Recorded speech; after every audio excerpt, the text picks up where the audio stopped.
حاجی این رخو نگاه، این رخو تو دوربین حتی دیده هم نمیشه. بذار یکم کمش کنم، کم کن مثلا پرام جایی که اصلا عجیب غریبه. بعد اصلا آخرین ممواری که گرفتم اصلا کی بود اصلا حاجی؟ یادم رفته بود که مثلا همچین چیزی هست، اصلا همچین چیزی وجود داره. داشتم یادداشت میکردم و اینا، بعد گفتم که خب چه کاری ما آقا خشتگ ما رو نگیری سیتونم.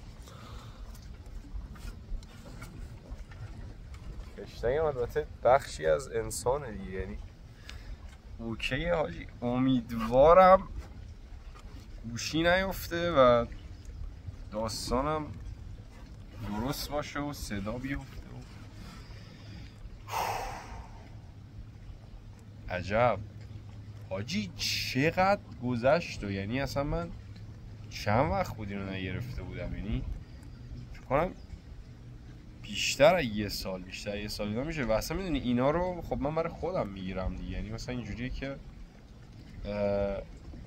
الان نشسته بودم اینجا داشتم اینجوری مینوشتم و مثلا کلا ثبت کردن. حالا راجع به ثبت کردن هم صحبت کنیم که من چرا یا اصلا ما چرا دوست داریم همه چیو ثبت کنیم، مثلا ولاگ بسازیم. هم تاثیر شبکه‌های اجتماعی، هم کلا خودمون دوست داریم لحظات ثبت بشه و به یادگار بمونه. شاید هیچ وقت بعداً هم بهش برنگردیم، ولی اون لحظه اسم می‌کنیم انگار داریم گنج جمع می‌کنیم، دوست نداریم تموم شه. برای همین دیگه گفتم وایس بگیرم یه کاری کنم این لحظه یادم بمونه. بعد گفتم اصلا میرم کلا مموارش میکنم حاجی. همونطور که این ور اون ور رو نگاه میکنم متوجه میشید که بحث این روزا واقعا بحث پرایوسیه. یعنی پرایوسی و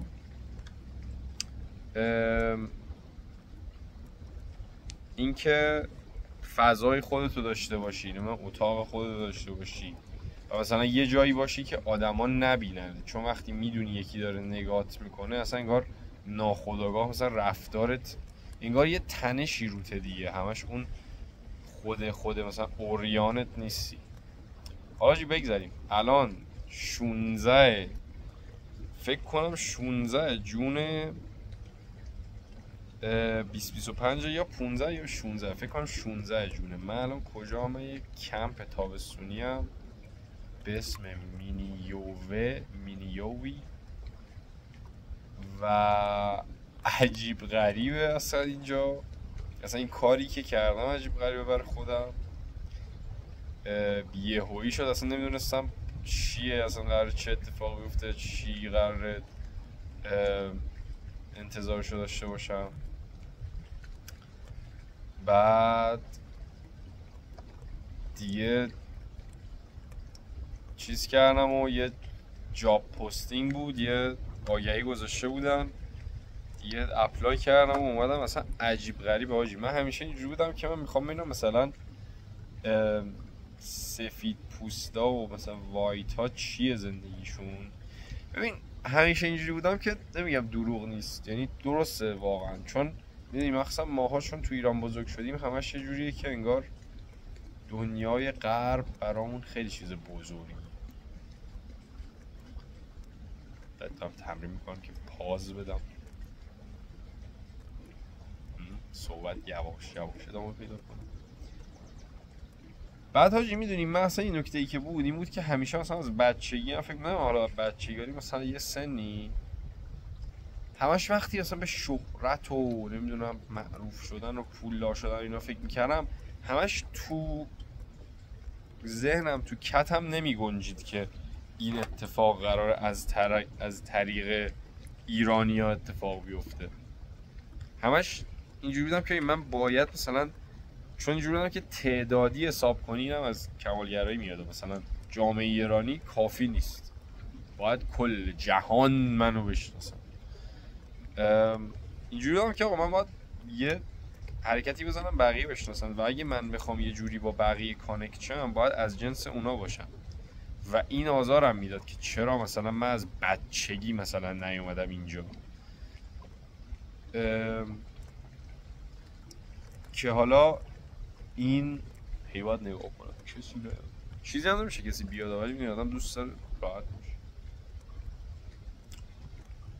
و این اتفاق حاجی این کمپ تابستونی که اومدم مثلا عجیب غریب بود و عجیب غریب یعنی هنوز هم اینجا و اصلا اسم میکنم توی یه نقطه ای از زندگیم اتفاق افتاد که خیلی واقعا نقطه درستی بود. یعنی واقعا اسم میکنم این یکی از چیزایی میشه که همیشه یادم خواهد موند و خیلی نقطه درستی بود، چون مثلا 2-3 ماه قبلش همش پر استرس و دغدغه و تماس و نمیدونم ددلاین و همه چی استرس بود.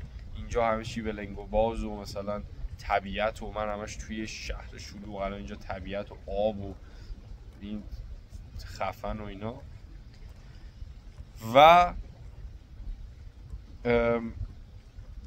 کار یدی، کاری که دیگه به ذهن اونطوری نیاز نداره، کار مثلا پشت کامپیوتری نیست، آدمای جدید، آدمایی که اصلا تو انگار آدمای جدید همیشه به تو یه کاغذ سفید میدن، میتونی یه چیزای جدید تست کنی، میتونی دوباره خودت میتونی یه بار دیگه سعی کنی خودت رو پرزنت کنی.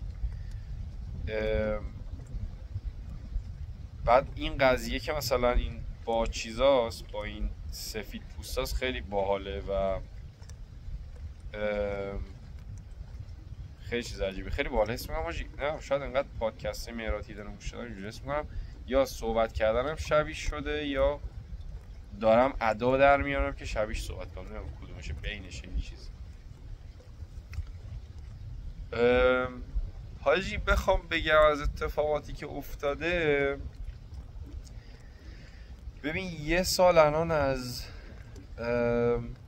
فارغ التحصیلی من میگذره و خب اصلا بجز این فارغ التحصیلیه انگار شاید از دفعه قبلی که گزارش دادم یا این ویدیوهای مموار و این یادداشت رو گرفتم و اینا، بجز فارغ التحصیلی اتفاقات بزرگ دیگه افتاده، خیلی اتفاقات بزرگی افتاده واقعا. این 3-4 سال یکی از یه 3-4 سال خیلی مهمی بود، یعنی 3-4 سال پری بود، کلی اتفاق افتاد و دوست دارم که سالهای آینده زندگی من رامینیکو سالهای آینده زندگیم هم اینطوری باشه، پر باشه، پر اتفاق باشه، متراکم باشه، اتفاقاتش به یاد موندنی باشه و خیلی اتفاقات افتاد دیگه. از شرایط مثلا منتال هلت هم که بهتر شد و مثلا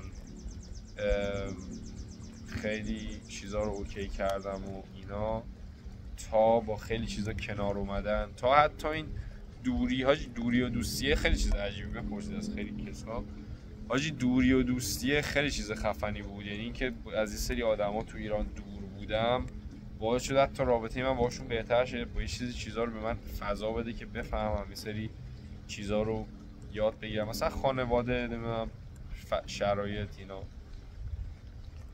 پس منتال هلت، دوری و دوستی، اصلا حاجی همین حس میکنم حاجی خودم خیلی حس میکنم اصلا دیدم نسبت به 3-4 سال گذشته خیلی تغییر کرده، یعنی اصلا و خیلی جالبه چون من قشنگ یادمه که یه تایم خیلی زیادی بود که ذهنیت من تغییر نمی‌کرد و خیلی هم دوست داشتم هم ولی خوشحال بودم که تغییر نمی‌کنه، چون اینجوری بودم که ببین من چقدر باهوشم، مثلا هیچ کسی حرف جدیدی نداره به من بگه که من یعنی لولایی رو آنلاک کردم که هنوز بقیه دارن حرف میزنن، هنوز جدید نیست برام. ولی این 3-4 سال واقعا فکر میکنم خیلی تاثیرات زیادی داشت و مخصوصا این تایم آخرش، چون یه جورایی انگار است. ببین دقیقا این 3-4 سال رو اینجوری حس میکنم که 2-3 سال یا 2 سال اولش مثلا یه سری اتفاقات افتاد، بعد 2 سال بعد من تفسیر کردم این اتفاقات رو و یه چیزی ازش یاد گرفتم. یعنی مثلا من اومدم بعدن اتفاقاتی که برام افتاد رو ازش چیز یاد گرفتم، یه همچین حسی میده، حتی شاید همچین اتفاقی نیفتاده باشه. اون حاجی همین فارغ التحصیلی چیز خفنی واقعا من فیلم میکنم امیدوارم که دیگه اوکی بشه دستمال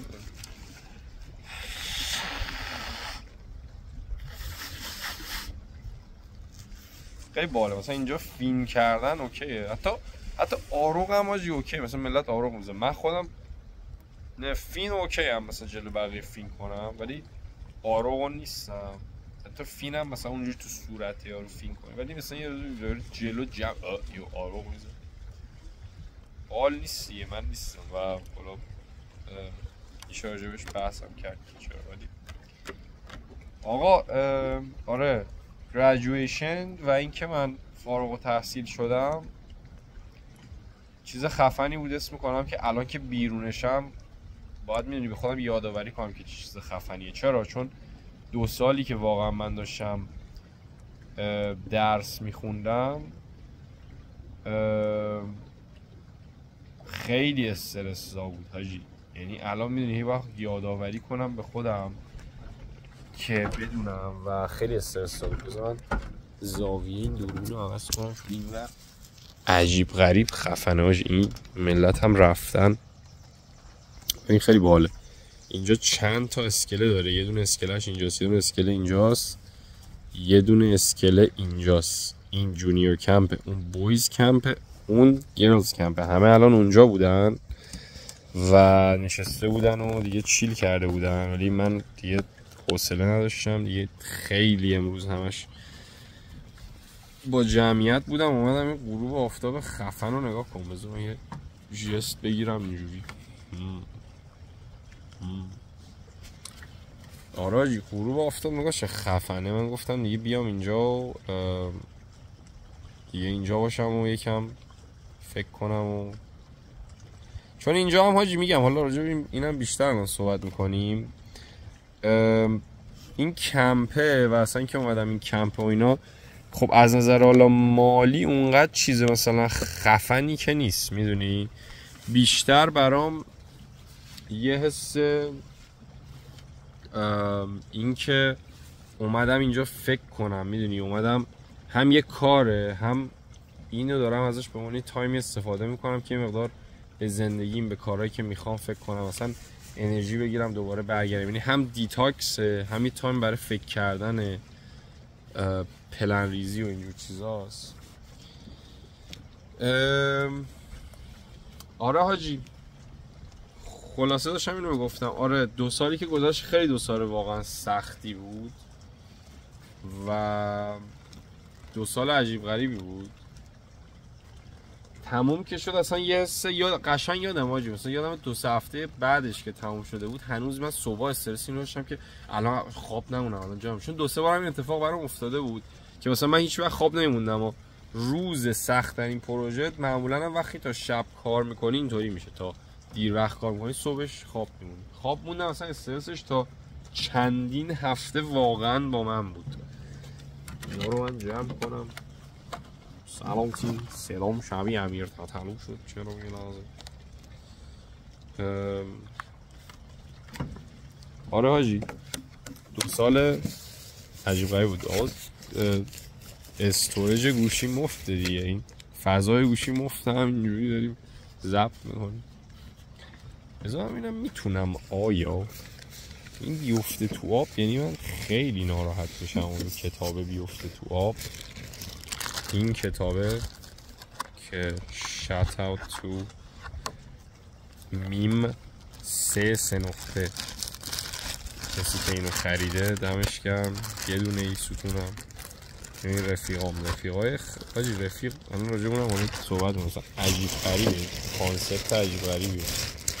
یعنی به نظر من تاپ 3 که نمیشه تاپ تیری مهمترین چیزای زندگیه. رفیق و دوست خوب داشتن واقعا تاپ 3 میتونم بگم. هست اصلا اغراق نکردم بگم تاپ 3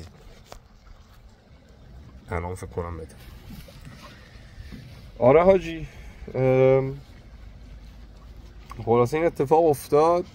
این 2 سال گذشت و فضا رو حاجی این طرف رو هرات میزه. من یادم غروب آفتاب اصلا فکر برای همین ولی برای من یادم خیلی خفن بود. یادم این اصلا این مموار رو یادداشتی که شروع کردم خیلی باحال حاجی، تو کووید اینو شروع کردم. من یادش بخیر راجع به اینکه زندگی رو آدم تیکه تیکه کنه، فست کنه. بوت کمپی هم دو سه چیزا دارم بگم، مثلا بهتر آدم بوت کمپی کنه که یادش بمونه.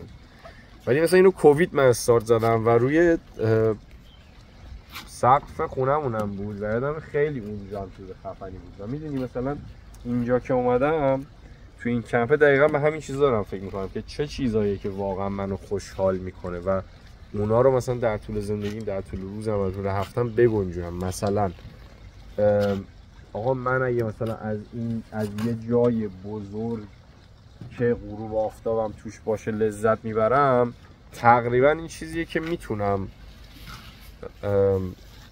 به دست بیارم. به اصطلاح خارجی ها افوردبله. این طرف رو داشته باشین. فکر نکنم بتونم بچرخونم اینو حاجی، نمیتونم بچرخونم. ولی حاجی میبینی اردکه رو خیلی باحاله. اردکه اینجوری رفته تو خودش خوابیده، خیلی باحاله. نمیتونم چیز کنم ولی چون اینو بچرخونم قطع میشه. زدم روی حالت پرو. اصلا خیلی خفنه حاجی اینجا. پشاش ولی یه پشا شد، پشا میزنن به باکت میدن حاجی. فوش هم اینجا نمیدن، خیلی باحاله. این کمپ راستینو بگم کمپ چیز مسیحیه، کریستیانه، کمپ کریستیانه. بعد فوش نمیدن، خیلی باحاله اصلا. یعنی عجیب غریب آدمای همه نایس و خیلی بعد اصلا راجع به همین مسیحیت و اینا هم خیلی برام باحال بود که مثلا میدونی ببین یه جوری میدونیم خیلی از جنبه‌های متفاوتی. این برام خیلی جالب و روشن کننده بود. برگردیم حالا به اون داستانا رو همه رو میگم. این که آره آقا من مثلا اگه این برام باحاله یا مثلا من فهمیدم تو کووید من این کارو کردم پس برام خوب بوده، الانم دوباره باهاش کانکت میشم با غروب آفتاب و یه جای پهناور و جادار و بزرگ و اینطوری، خب این کارو بکنم. میدونی اگه از آب خوشم میاد سعی کنم برم کنار آب. برگردیم به قضیه. داشتم تایملاینی می اومدم جلو. گریجویشن و خیلی آدم خوشحال بودم چون قشنگ یه استرسی از ذهنم رفته بود. و یه چیز دیگه ای که خیلی راجبش خوشحال بودم این بود که روز تقریبا تایم آخر فارغ التحصیلیم و گریجویشنم یه پروژه‌ای بهم خورد که هنوز ادیتش هم نزدم، ولی یه جای بهترین پروژه کل درسم بهم خورد که یه تبلیغ بود برای اپل و اینا و اصلا خیلی حال داد. یعنی اسم می‌کنم می‌بینی انگار اسم می‌کنم که یه جورایی نقطه سر خط اینجوری قشنگ پک شد، بسته شد، جمع شد همه کار و کار در اومد برای فارغ التحصیلیم و اینا. این کم نور اینو زیاد کنم. بعد حاجی آره بعد افتادم دنبال کار و مثلا دنبال کار فول تایم و هنوز خب کار فول تایم روی چیز خودم پیدا نکردم، روی رشته خودم. و حاجی مثلا اوکی یکی از نکته دیگه اینه که من 1 سال الان کار پیدا نکردم. یعنی 1 ساله که از گریجویشن من گذشته من کار پیدا نکردم و خیلی باحاله. دقیقا من توی درس که بودم مخصوصا با استادامون که صحبت می‌کردیم یه درسی هم داریم، درس کارآفرینی انترپرنورشیپ که خیلی باحاله. یعنی حالا تو ایران داشتیم اینا همش خیلیش تئوری بود. اینم یه بحث دیگه است که اینجایا همه قفلن رو کار. یعنی بچه‌هاشون میفرستن سر کار پول در بیارن. ایران همه درس دانشگاه تئوری، فقط تئوری. مثلا ایران رشته کارآفرینی که داشتم، حالا من نمیخوام کلی جنرال که نمیگم، تجربه میگم.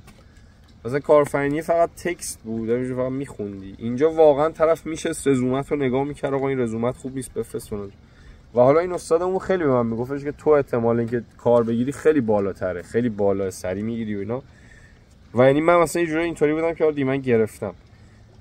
و حاجی واقعا رو راست بخوام بگم حس میکنم اتفاقی که افتاد تو این 1 سال این بود که من یه سری پروژه های فریلنس ویدیو بگیری بهم خورد و اینو خیلی باحال آخرای امسال فهمیدم، قبل از اینکه بیام این کمپه. و آقا اینجا من پشه زد میخوره، حالا زایه است ما تو دوربین این کار کنیم.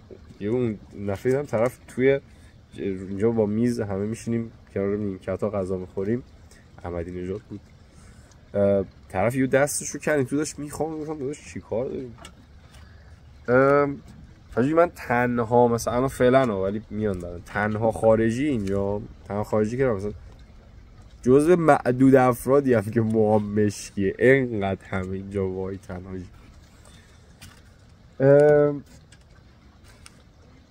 این ویدیوها رو بعدم من ببینم میگم چه ADHD بودم یا هستم، چون میدونی من قبول ندارم که ADHD هم ولی ظاهرا هستم، ولی من که قبول ندارم خودم. آقا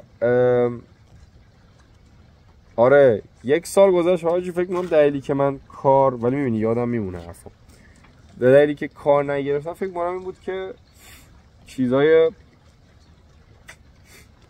گیگای فریلنس خورد بهم، پروژه های فریلنس خورد بهم و پروژه های باحال مثلا رپ فارسی بود، چه میدونم مراتیدم بود، نمیدونم هیپاپولوژیست بود، اینا منو سرگرم کرد، پولش هم اوکی بود، ولی حواسم نبود که حاجی خب من اگه میخوام کار اپلای کنم خود اون اپلای کردن تایم میخواد، هی دارم حواسم هست توی شادوها صحبت کنم که باحال چیزا اینجوری نکنم، اینجوری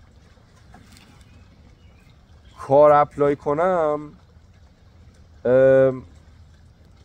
تایم نیاز دارم، میدونی، یعنی بدون این تایم نمیتونم این کارو بکنم و مثلا من اگه هی پشت سرم فریلنس بگیرم برای خودم تهش چی نمیشه، پس باید فریلنس ها رو کات کنم یه جا، یعنی یه جا بشینم خونه مثلا نون و ماست بخورم یادم هر چی برم فقط اپلای کنم. اینا بود.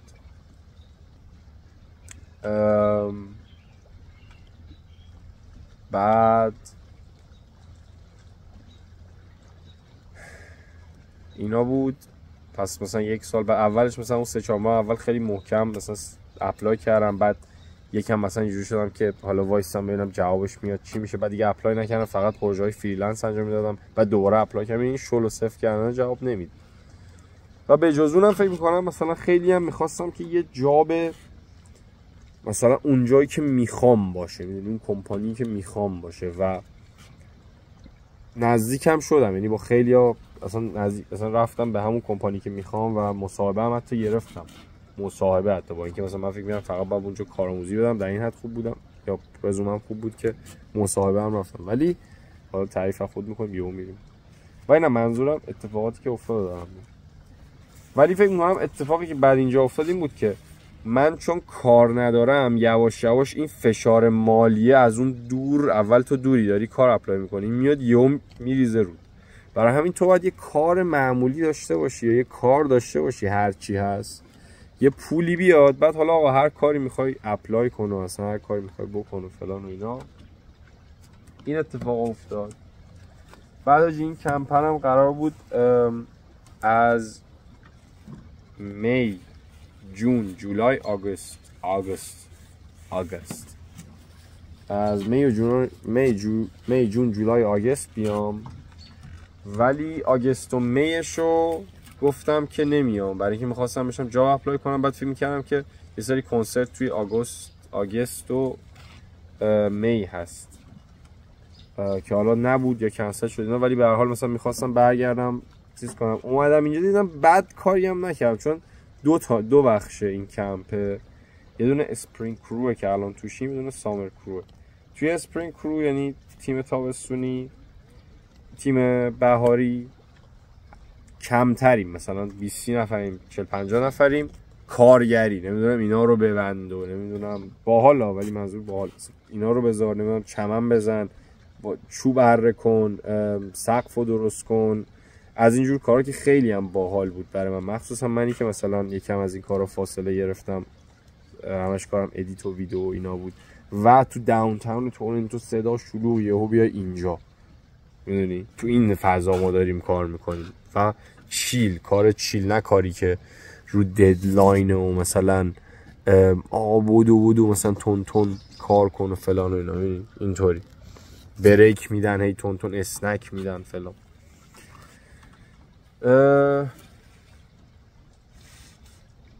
این کمپر آره اومدم و این کمپر 4 ماه بود ولی کردمش 2 ماه. حالا دارم فکر می‌کنم که شاید آگست رو بمونم، نمیدونم، بستگی داره ببینم سامر چجوریه. سامر اینجوریه که قراره بچه‌ها بیان، ما داریم اینجا الان آماده می‌کنیم که بچه‌ها بیان اینجا.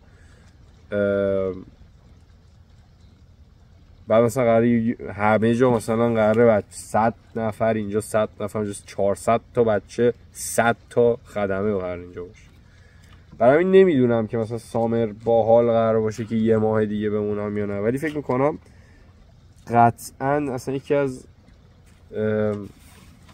تجربه‌های خفن زندگیم بود و اصلا این منو به این واداشت که بعداً از این همچین تجربه‌ای برای خودم بسازم.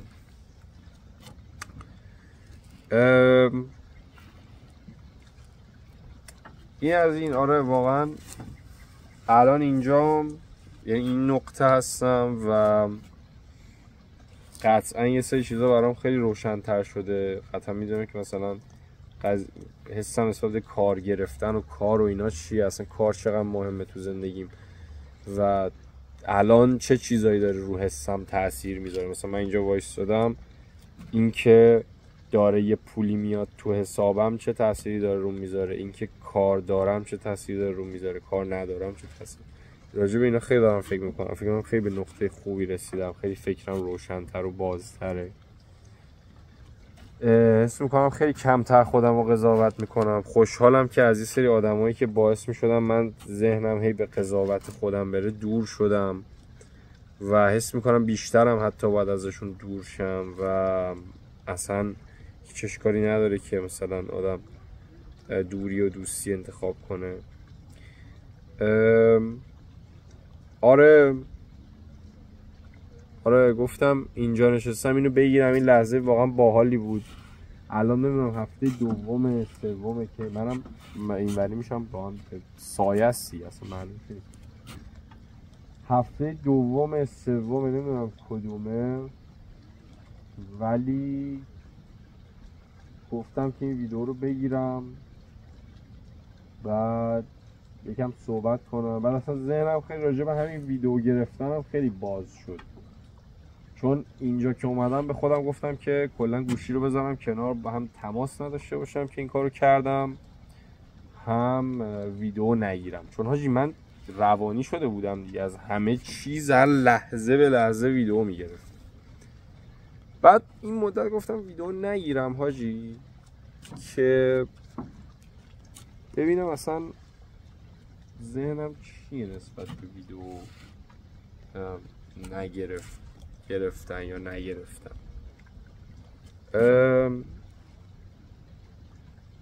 بعد مثلا اینو دارم میگیرم، میدونی حاجی فهمیدم که اونجایی که من خودمو دارم زور میکنم که ویدیو بگیرم، یک یا برای تولید محتوا بگم اینو حتما باید این لحظه رو، بعد ثبت لحظه ای رو دارم میگم، نه ویدیو ساختن.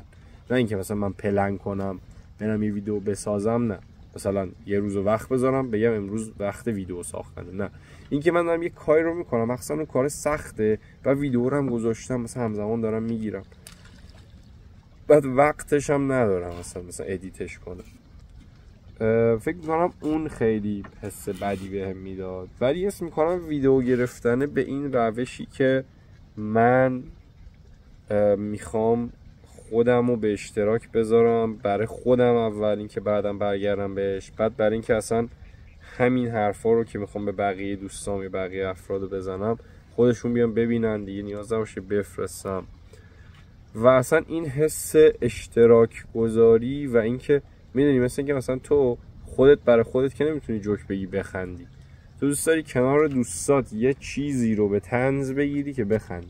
برای من ویدیو مثلا اون پیجم و پیج مثلا فان و اینا، این دیدم این چیزو داره، این جایگاهو داره، چون خیلی برام این همش سوال بود. یکی از سوالایی که میخواستم اینجا بهش پاسخ بدم و بهش فکر کنم این بود که مثلا چرا من دارم ویدیو میگیرم، یا مثلا چرا پس میگیرم ادیت نمیکنم، یا چرا انقدر بعضی وقتا زور میزنم این زیاد بگیرم، این تعداد چیه داستانش، یا سعی میکنم همه لحظات زندگیمو ثبت کنم، این چیه داستانش.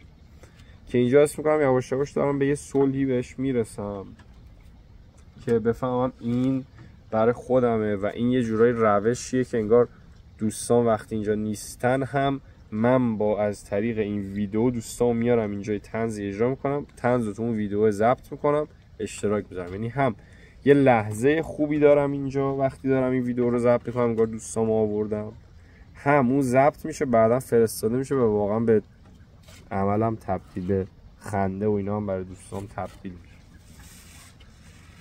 آره خیلی راجبه خیلی چیزا ذهنم بازتره، کمتر خودم رو قضاوت میکنم، خیلی با خودم مهربون ترم و فکر میکنم میگم یه بخش بزرگیش اینه که گوشام گرفته آجی، فکر کنم دارم بلند صحبت بایستا.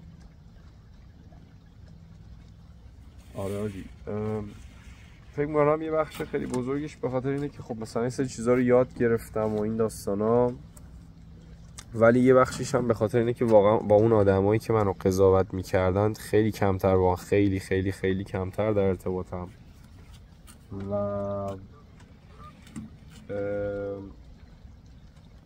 این کمک میکنه. چرا این کمک میکنه؟ چون که ببین وقتی مثلا تو داری یه چیزی رو تمرین، مثل اینکه تو داری سیگار نکشیدن رو تمرین میکنی و مثلا کنار آدمای سیگاری باشی یا هرچی، یا سیگار یه مثالی که همه میزنن یا هرچی، میدونی فضا رو درست کردن، فضا رو آماده کردن برای رسیدن به هدف یا برای یه کاری کردن خیلی چیزی که جدیدن دارم بهش میرسم. این که تو اون محیط دوره، تو اون فضا و آدمایی که دورت هستن تو جو بدی.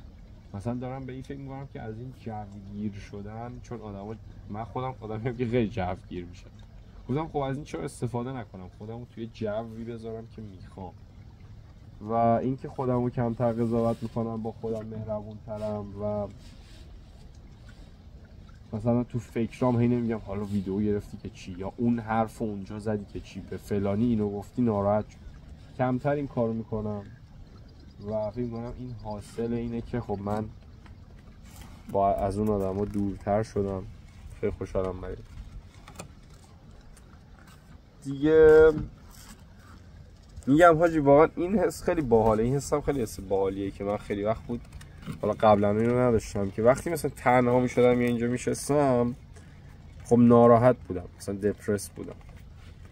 ولی مثلا الان بعضی وقتا که خوشحالم، مثلا نشستم دارم خوشحالم، بعضی وقتا نشستم و آرومم، کام در آرامشم. در حاجی من این چیز دیگه هم که فهمیدم اینه که مثلا فهمیدم که مثلا خارجی خیلی با حس صحبت میکنه، مثلا oh yeah well definitely do that I would do that، مثلا اینجوری. مثلا ما خیلی مثلا مونوتون صحبت میکنیم، اینم خیلی باحال، چیزی از تفاوتایی که میتونی بفهمی. همین اینطوری صحبت. بعد آره حاجی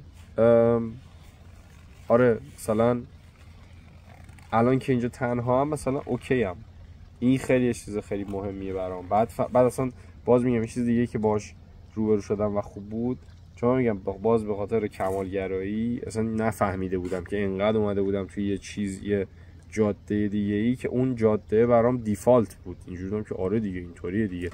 چی بود اون جاده؟ این که مثلا من از تفریح بدم میومد، یا نه که بدم میومد، من فیلم میدیدم فکر میکردم دارم گناه میکنم، فکر میکردم تایمم رفت، چرا من این تایم گذاشتم.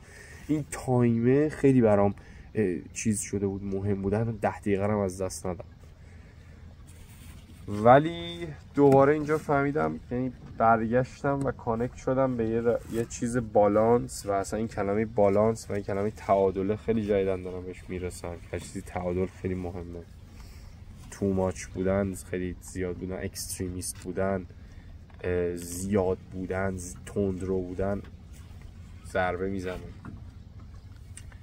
و مثلا بازی یکی از چیزهایی که این روزا خیلی داره بهم کمک میکنه و اصلا بخش مهمی از زندگی شده، و اصلا خود کلمه اینگیجمنت دیگه، این مهمترینش تو بازی هست، بیشترینش اینگیجمنت یعنی درگیری، یعنی اون قضیه فلو، یعنی اینکه تو که اینجا نشستی اوکی یه تایمی میخوای ذهنت ول باشه، ولی بعد از اون حاجی یه تایمی میخوای که انتظار یه چیزی رو بکشی، یعنی منتظری چه میدونم مثلا این تموم شه بری بازی کنی مثل بچه‌ها.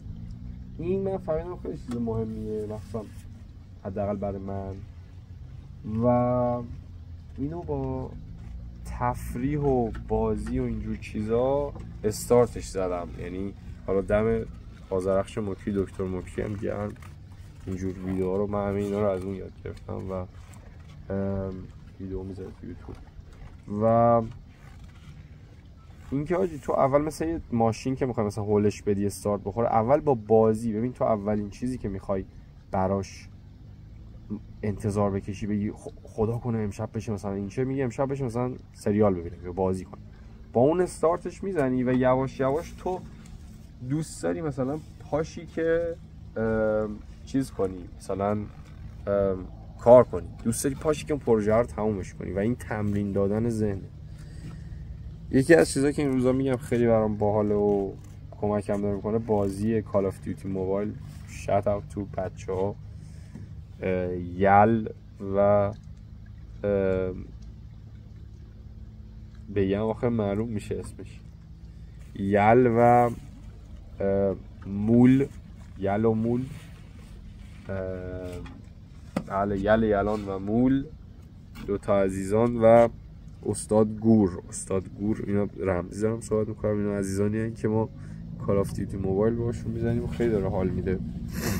بچه‌ها شراب دلم هم براتون خیلی تنگ شده. اینجا هم چون آجی خیلی باحال، اصلا پیام و اینجور چیزا و هیچی اصلا جواب نمیدم و اینم یکی از چیزایی که اینجا خیلی به خودم اجازه دادم، چون من همیشه خیلی احساس مسئولیت میکنم، مثلا اینکه او من الان چرا مثلا پیام جواب ندادم. حاجی پشا حمله تو چش و چال، مثلا من همیشه اینجوریم که چرا الان پیام جواب ندادم یا میخوام برم مثلا میگم میدونی دیگه اینو چون خیلی خودم میدونم چیز مهمیه که اطلاع بدی با آدم من الان نیستم، من فلانه، من الان خوابم فلان اینا، اینو دیگه خیلی ادامهش دادم تا یه جایی که دیگه مثلا هر کاری من میخوام بکنم ببین انگار همه چی باید درست باشه، کرکت باشه.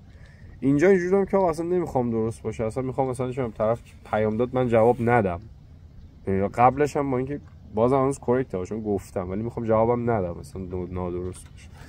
برای همین بچه‌ها دارم براتون خیلی تنگ شده ولی خب اینو برای میگم که نیستم. آره اون یه چیزای مهمی بود. این کال آف دیوتی خیلی مهم بود.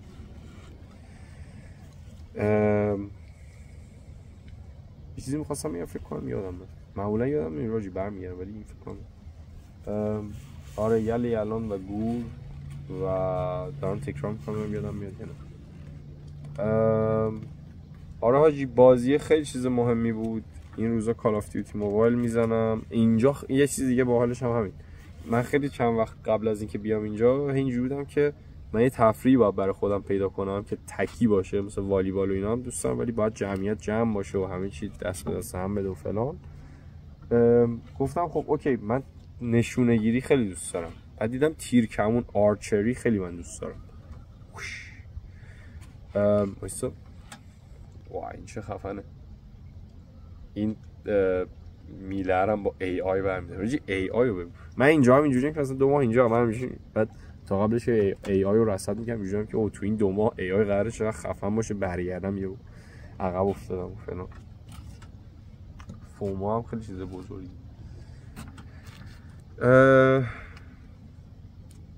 آره حاجی کافی موبایل رو بازی میکنم، اومدم اینجا دیدم آرچری داره، اینجا آرچری داشت، حالا همین من دنبال آرچری بودم اومدم اینجا اونم داره، یعنی چندین المنتی که من دنبالش بودم اینجا داره همشو تو هم.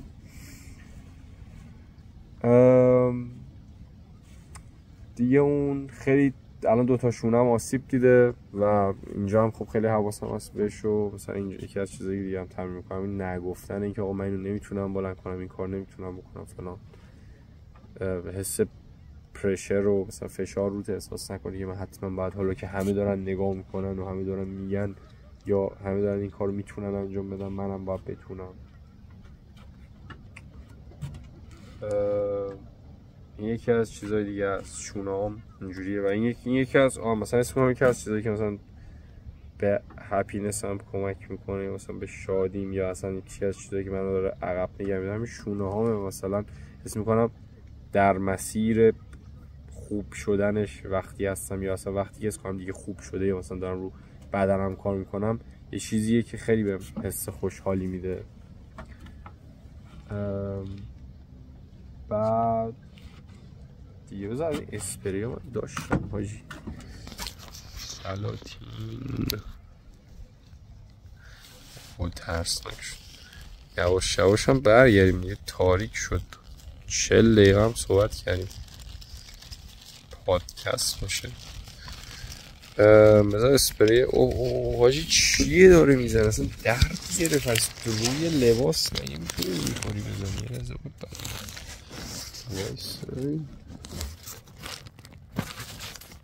اون یارو از گوشی تار شد چرا؟ شاید 2 شب برقام اوه چی بود اینجا داریم؟ اسپریم زدم شال از این اسپری یه دونه تو 2 هفته تموم شده. اینقدر اینجا پشه هست، این اسپری پشه هست. رو موها هم میزن حاجی، از توی موهات میرن که بزن. اینجا میگن پشهاش گرستن یاقی. آقا همین حس میکنم خیلی خوشحالم واقعا. حس میکنم که نقطه‌ای که وایستادم خیلی دوست دارم. شاید واقعا این مموار رو این یادداشتم خیلی باحال. شاید واقعا زمانهایی بوده توی همین امسال خیلی باحاله. اینم خیلی جالبه. مثلا اصلا یکی از چیزای دیگه که امسال خیلی برام پیش اومد همین قضیه پرایوسی و نداشتن مثلا خونه و اینکه وقتی خونه نداری یا مثلا همش هم خونه داری، همش میگم 24 ساعته یه چشمی روته، حالا حتی دوستت هم باشه به هر حال هست. و یه جا میرسه که تو اینجوری میشه که اصلا اینجا مثلا اینا رو همینجا فهمیدم بیشتر فکر و فهمیدم که اینه. یه جا میرسی که دیگه میبری مثلا این چم اصلا میخوای کسی نبینتت، واقعا همینا، یعنی واقعا چشمی نبینتت، حتی صمیمی ترین دوستت. چون اگه همش باشه میدونیم مثلا کلا همش این باشه، تو یه تایمی میخوای که هیچکی نبینتت. با اینکه حتی مثلا من خودم واقعا از تنهایی مثلا بدم میاد، اصلا بیشتر دوست دارم با جمع باشم. دیدم اصلا دارم اینجا مثلا یه جایی میرسه میام اینجا تنها برای خودم، دیدم به این نیاز دارم.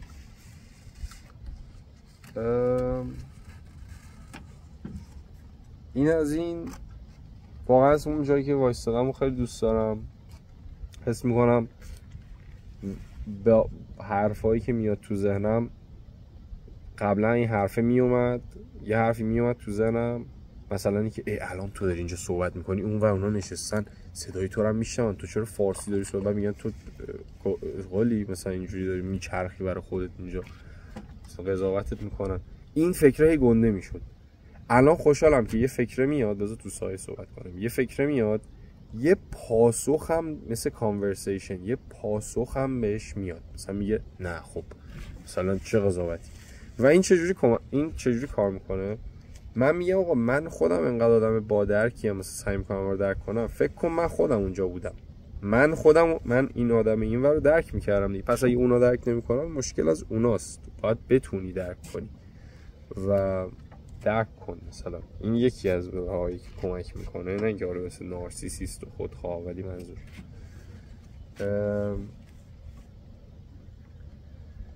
آره حاجی میگم الان داشتم به این فیلم میگم چقدر مثلا با حرفای خوب تو ذهنم و بهش پاسخ میدم، حرفام چیز داره، کانورسیشن مثلا ول نیست، مثلا یه حرفی نیستش که فقط مثلا حرف زده شه. راستی بذار ببینم میتونم این قبل از اینکه نور دیگه خیلی کم شه اگه بتونم این تیشرتی که خریدم و بهتون نشون بدم عالی میشه. امروز اینجا از شهر خیلی دوره، اینجا توی یه جایی بعد از شهر دوره. بعد امروز رفتیم فروشگاه والمارت. بعد بعضی وقتا والمارت تیشرت های خیلی خفنی داره. یه باش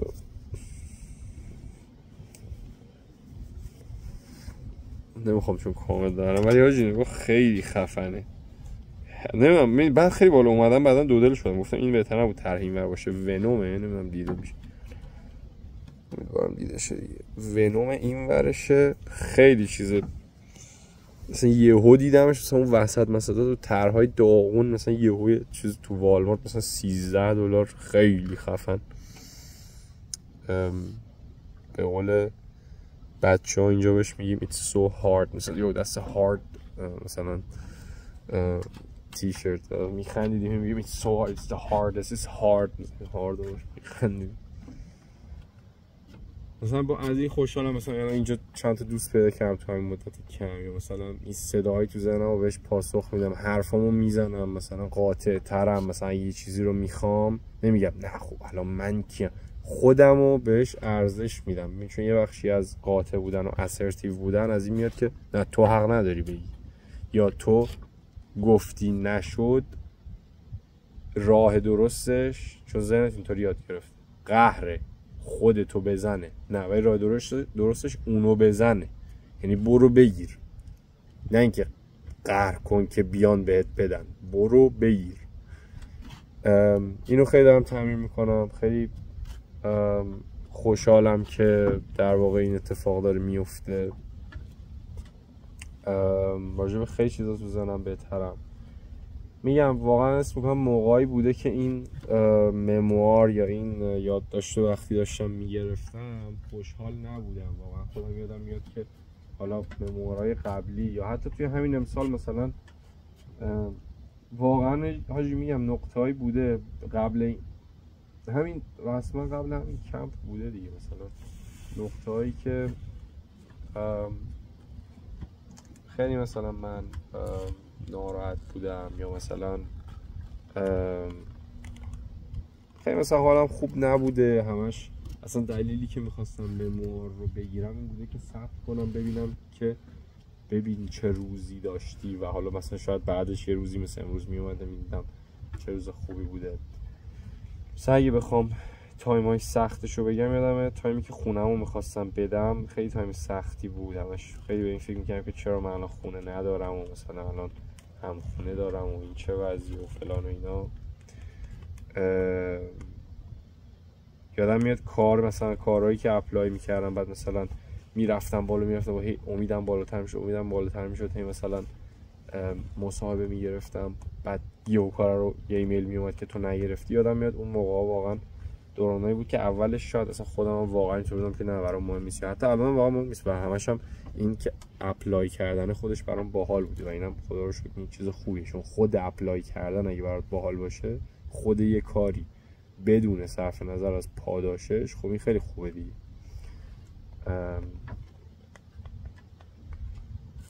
یادم اون موقع ولی انگار یواش یواش ناخودآگاه این ریجکت شدن ها، این نشنیدن ها، این اپلای، این کار نگرفتن ها هی ضربش رو زد.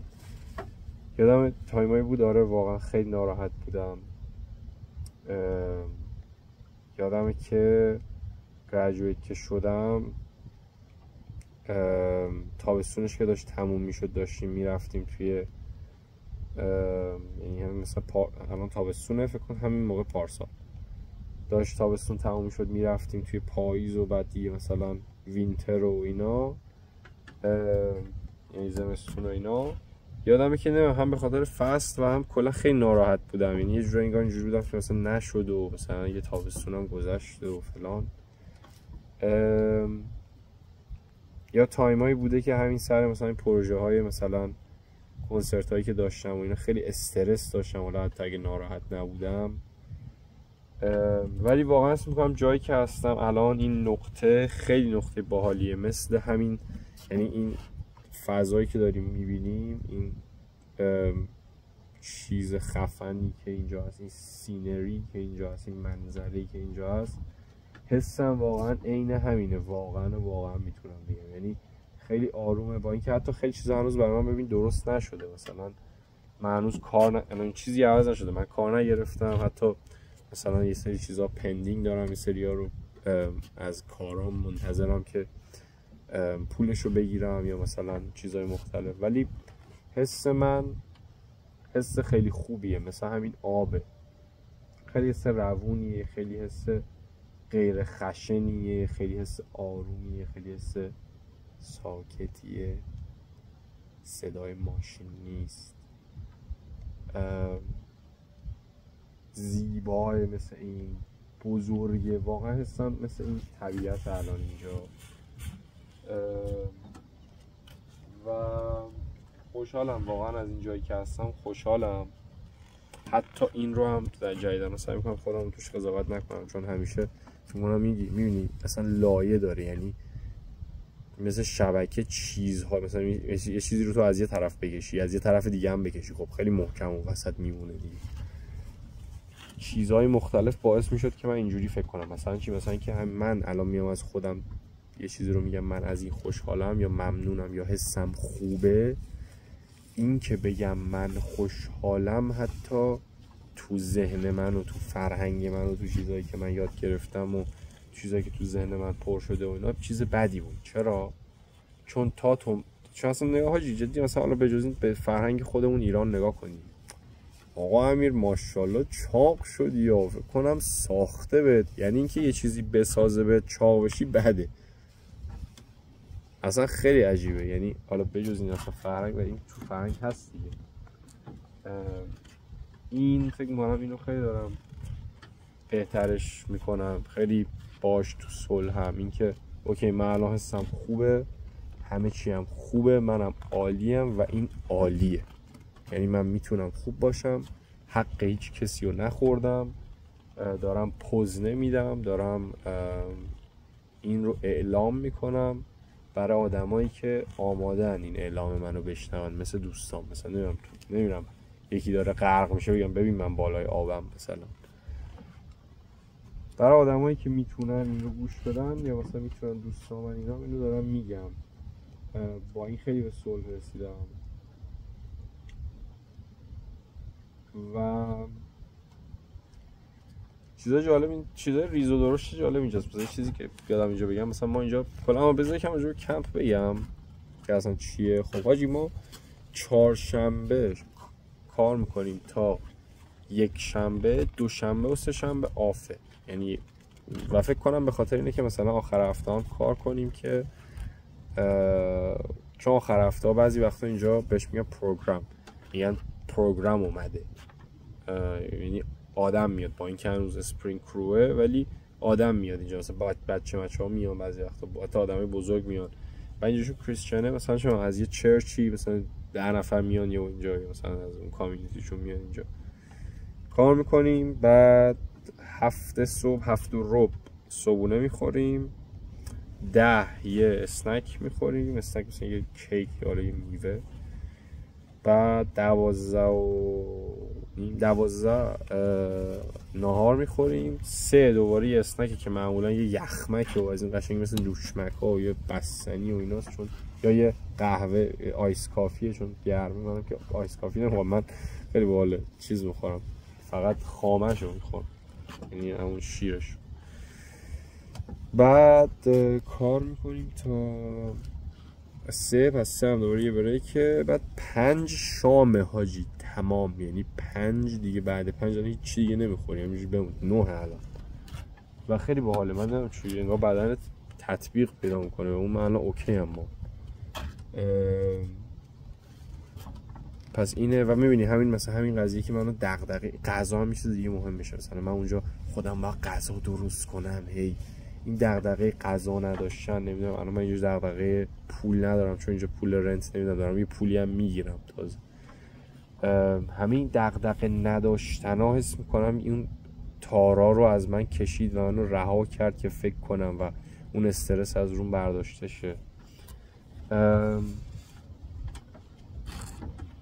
پس بنابراین فکر کنم کار داشتن خیلی مهمه، چون کار همین چیزا رو میاره با خودش. آره کار میکنیم تا 5، بعد دیگه 5 تمام، یعنی کار میکنیم کار میکنیم تا 4:30 تا 5:30 1 ساعت آف داریم، بعد 5:30 نهار. بعد میبینی همین اصلا همین قضیه که اینجا حتی درست کاره، حالا درست پولش هم اونقدر نیست ولی کاره هم حاجی، کلی بهت بریک میدن، نمیدونم کار چیل ددلاین نداری، یواش یواش قدم میزنی. اصلا من فهمیدم همین که تو شهر ما این همه میدویم، بدو اتوبوس رو بگیر، بدو مترو رو بگیر، مترو رفت، بدو فلان، این دویدنه خودش این خیلی استرس رو میده، این دویدنه. و یعنی خود شهر اگه همه چی آروم بود تو شهر، شاید شهرم اوکی بود. من آتیش اونا رو از اونجا دارم میبینم و همش فکر میکنم اونا الان من میشنم و اینجوری به آب بشنم من حرف اینقدر من فکر نمی کنم دیگه بشنم دیگه بشنم. بعد آره حاجی کار میکنیم اینجا. یه یارویی هست باش یعنی یه دونه دوست پیدا کردم، یه پسر از خارجی باحاله، با هم میگیم میخند، یعنی جوکای منو میگیره، نمیدونم چجوری هم شد خیلی باحال، یهویی شد جوکای منو میگیره، منم جوکای رو میگیرم، ادامه میدیم دست و باشه گسته، خیلی باحاله. بعد خودش هم خیلی آدم جوکیه کنه، ولی کلا همشون هم خیلی فرندلی هم. باز توشون دو سه تا هستن که یهو میبینی ازت خوششون نمیاد و این پترن رو من فهمیدم همه جا هست. ولی واقعا من خصوصا که اینجا کمپ کریسچنه مثلا جا فوش نده فلان فلان، خودشون هم آدمای نایسی ان، این تو هم محیط یه جوری میکنتت که نایس باشی. این از این. بعد شنبه ها اگه اشتباه نکنم یا جمعه ها سوشال یعنی که هر دفعه بعد گروهه، مثلا ما گروه داکس بودیم، یعنی روی این داکس ها کار میکردیم، این اسکله ها. یه گروه داریم هاوس کیپینگ و گراوند کیپینگ، یعنی مثلا دستشویی و توالت ها رو تمیز میکنن، چمن میزنن. یه گروه داریم کیچن، مثلا غذا میپزن. یه گروه داریم پروگرام اونایی که بچه‌ها که میان اینجا حتی توی اسپرینگ اونا پیش بچه‌ها، یعنی اونا با بچه‌ها و کار کنن، نمیدونم دستگاه رو نگردن براش. اینجا از زیپ لاین‌ها داره، کلی اینجا چیز میذاره، زیپ لاین رو براشون نگردن، نمیدونم برن بیان سرگرمشون کنن فلان. بعد بجز اینا، بجز گروه داکس و اینا که داری، گروه یعنی گروه کارت، گروه لایف گروپ هم داری که لایف گروپت هم برای بایبل استادی و بوک استادیه که هر هفته میدارن، هم برای چورز یعنی کارهای روزانه. مثلا بعد شامو که میخوری باید چورز انجام بدی. بعد چورز هر کی هم باز میچرخه، مثلا یه بار همه یه گروهی، یه لایف گروپی باید دستشویی رو تمیز کنه، یه لایف گروپ باید گاربیجا رو ببره، آشغالا رو، یه گروه دیگه دستمال میکشه، یعنی کار این خود این قضیه که هی تو یعنی اینجا اینکه اگه فقط ویکیشن بود مثلا میخوابیدی همینجوری، من اسم میکنم به من حال نمیداد، چون اینجوری خب چیکار کنم. زندگیه، اما زندگی چیله، روتین داره، فان. این از این. بعد سوشال داریم، هر هفته یه گروه، یکی از این لایف گروپ ها یه چیزی سرهم میکنه، یه بازی و یه گیمی که ما انجام بدیم با دستام تو سایه دیگه، تو نور داره میره دیگه، منم یواش یواش قد یه بازی درست میکنه که ما انجام بدیم. مثلا ما اون دفعه دنس درست کردیم، پرامتور درست کردیم. بعد خیلی بالا دنس ها اینجا حالا کلاب نیستش که برای همین پسرها باز با پسرها، دخترها با دخترها، اینجا کلا اینطوریه، گرلز کمپ بویز کمپ، برای همین قاطی و اینا نیست، همه با هم هستیم و اینی مثلا موقع نهار و همه چی اینا. ولی مثلا توی یه جایی مثلا رقص نمیان یهو پسر با دختر برقص که باحال بود. ولی میگم مثلا مثل مولودی بود دیگه یه جورایی، نه مولودی واقعی، ولی برای یه جایی مثل اینجا که مثلا کلاب تو داری، این مولودیشون بود. بعد حاجی ورشیپ داریم که ورشیپ خیلی خفنه، خیلی باحاله. و اصلا میگم من یکی از چیزایی دیگه که اینجا خیلی باهاش در ارتباط بودم کریسچنیتی و مسیحیت و اینا بود. و حالا این که نظر من راجع به دین و اینا چیه یه بحث دیگه است، و که اصلا دین باید اجازه بده آدمو فکر کنن، و این که تو خدا رو نمیتونی مثلا زیر سوال ببری. من با این مثلا نیستم. یه دینی باید، یا دینی بخشش باید باشه که تو رو به فکر واداره، نه اینکه بگی نه فقط پیرو باش. ولی حالا بجز این تجربه مسیحیت که با اینا برم مثلا ورشیپ، بعد اینا مثلا مثلا میریم ما مثلا بیا قرآن و فقط عربی بخون با صوت و بخون، اینا نیست. گیتار میزنن، میرقصن، انگلیسی میخونن، یا مثلا قبل شام و قبل هر غذا اینجوری دستامونو میگیریم سرمون پایین، همون انگلیسی هر چیزی که میخوای رو دعا میکنی همون لحظه. چیز مثلا سوره و حمد و فلان و اینا نیست. مثلا این آزادیتش خیلی کمک میکنه، خیلی باحاله، کمک کرد به آشنایی. بعد همون دیگه بعد ورشیپ هم که اینجا میریم توی سالن، یعنی تو ورشیپ میریم یه سالنی، بعد اینجا حاجی همشون گیتار و یه ساز و یه چیزی اینا بلدن، خیلی باحال.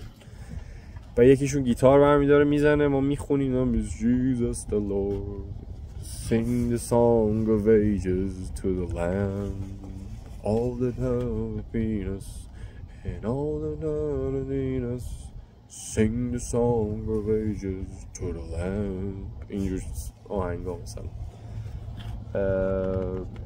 بعد باحال بود. برای همین جالب بود. این داشتم به این فکر کنم که اونا دارن به من میخندن یا نه، صدای من اصلا میره تو اونجا. ببینی همش این چیزا میاد و اینا، اینقدر هی تو باید همش بهش فقط جواب بدی، اینقدر جواب بدی تا اون هی ضعیف شه، اون عضله. آره حاجی. بعد اینجوریه. بعد من اول روی کرو داکس بودم مثلا اینجا رو این اسکلا کار میکردم. بعد دیگه خیلی سرد بود حاجی، یعنی سرد بود. ما میرفتیم تو آب. بعد مثلا اینا اینجوری نبودن که چون من اینجوری دارم که آقا منم اینو دارم تمرین میکنم، مخصوصا باید بهتر شم، یعنی بهترشم چندجوری گفتم، مخصوصا باید بهتر شم که بخوام بگم نه آقا این الان سرده من نمیرم تو آب، میدونی، نه اینکه نه حتما باید برم انجام بدم. بعد دیدم اینا اینطوری نیستن. اینا مثلا حالا یه چیز خیلی باحال دیگه این که حاجی من همیشه عادت داشتم تو هر جمعی که میرم کوچیک‌ترین جمع باشه، مخصوصا جمع‌های کاری و استارتاپی و فلان، چون من همیشه مثلا اولین نفر بودم میرم. اینجا یه جوری من جزء مسن‌ترینام، همه مثلا 19 18 سالشونه، مثلا 24 سالم. این هم چیز عجیبه. بعد آره ورشیپ میریم گیتار میزنیم آهنگ میخونیم، بعدش هم میریم میشینیم بوک استادی، همه توی اتاق میشینیم مثلا همون لایف گروپمون 5 نفر تو اتاق میشینیم راجع به کتاب صحبت میکنیم. Return of Prodigal Son که نقاشی رامبرانت، یارو برگشته پسری که به باباش میگه من الان چیزو میخوام، الان ارثمو میخوام، یعنی خب در اون زمان خیلی چیز بدی بود، انگار مثلا بگی من میخوام تو بمیری. ارثو میگیره میره اشغال میکنه، فقیر میشه، برمیگرده، ولی با اینکه برمیگرده پدره باز با آغوش باز و اینا میپذیرتش و خیلی مهربون و اصلا میگه مهمترین چیز اینه که فقط این برگشته. بعد اینا 2 تا برادرن. برادر بزرگی میگه من تمام زندگیم اینجا بودم، خیلی اوکی بودم، هیچ کاری نکردم، چرا اینو برگردوندی؟ بعد اصلا این حالا خودش داستان داره دیگه، مثلا پدره نقش خدا رو داره اینجا که مثلا هر چیزی باشه بنده‌شو میپذیره و فلان اینا. راجع به این بحث میکنیم، خیلی باحاله. ولی همین که میدونی مثلا این چیزاش برام جالبه که دین یا مثلا این جوری که اینا دارن دینو انجام میدن، یا حالا هر دین اینجوری داره ولی این برای من خیلی نزدیک‌تره، چون میگم به زبون خودشونه، مثلا فان گیتار فلان. اینکه 3-4 نفر کنارم میشینن تراپیه، اینکه آهنگ میزنی تراپیه، چشماتو میبندی تراپیه، یه چیزی رو با هر زبونی که دوست داری میگی خودش تراپیه. به هر حال آجی، به هر حال نورم دیگه داره میره و دیگه اصلا تموم پیچی. خوشحالم این مموها رو گرفتم، خوشحالم که اینجام واقعا، و حس میکنم یکی دیگه از نقاط عطف زندگیمو دارم تجربه میکنم، یا نقاط عطف که این نقطه‌ای که اینجوری میاد، اینجوری همه چیز تلاقی میکنه، بعد مثلا یه میره بالا یا یه مسیر جدیدی باز میشه، اون نقطه ما. و همین حاجی، یعنی این یه چیز دیگه هم هست، این بازگذاشتن ته، یا اینکه مثلا تو نشستی اینجا داری برای خودت مثلا یه چیزی مینویسی، بعد هی بعدش هم اجازه میدی هی ذهنت فکر کنه. من یه جا فهمیدم که آقا یه نقطه‌ای تو روی این فکر کردنه یا اون کاره بذاری و بری کار بعد. یعنی این یه چیزی بچه‌ها فکر کنم اینو اگه من اینو آتو کنم نور بیشتری بگیرم، خیلی کم، ولی اوکی. این الان تهشه دیگه، درست میگم؟ اینم تهش، الان همش رو آتوه دیگه، تهش. آره خلاصه اینکه آره مثلا الان میگم آقا اوکی این ویدیو رو گرفتم تمام، الان میخوام برم بعدی. یعنی فکر نکنم انگیجمنت چیز بدیه، اینکه من الان میخوام برم فیلم نگاه کنم بده، مثلا ذهنم همش چون میدونی حاجی یه جا اسم میکنم ایده دادن، ایده پردازی خیلی برام مهم شد یا باحال شد، یا مثلا اونو کم داشتم تو زندگیم که انقدر همش مثلا زندگیم پر بود پادکست فلان فلان فلان پروداکتیویتی. گفتم اوکی یه جا باید ذهنم آروم فکر کنه، پرسه بزنه فلان. ولی اسم میکنم الان دوباره جایی هم که دارم به بالانسش میرسم، مثل آونگ اینجوری میره اونور دوباره میاد اینور، انقدر میره میاد تا این وسط میمونه. و الان اینطوریه که آقا الان من باید تموم کنم اینو برم بعدی. اگه بعدی نباشه ذهن من همینجوری برای خودش میچرخه و توی اون چرخیدن ها بعضی جاش دپرسه دیگه، جایی میگه چیه سوال میپرسی. و همین سلاطین همین سلاطین هم که بیام برای خودم و اینا، ولی همین دمتون گرم گوش دادین و فلان و اینا. ای دوست داشتین هم چیزی بگین و این کارا. من برم فیلم ببینم. این روزا صمد رو میبینم، صمد هم خیلی دوست دارم. کلا سری کرکتر اسم کرکتر منم و مثلا خیلی دوست دارمشون. ولی یه جورایی هم دیگه مثلا چون قبلا دیدم منم تکراریه برام، شاید برم یه سریالی پیدا کنم و ببینم. ولی دمتون گرم باحال بود. یه غروب خیلی خفن بودیم اینجا، اسمش هم ددمن آیلند، اون جزیره. غروب عجیب غریبی بود اینجا، خیلی چیل بود و خوشحالم که این حرکت رو زدم. بریم چی میشه. دمتون گرم. من برم فیلم چی ببینم، یه فیلم با AI بزنم، من دیده میشم با AI بزنم در بیاد اینو. بچه‌ها دمتون گرم، خیلی حال داد.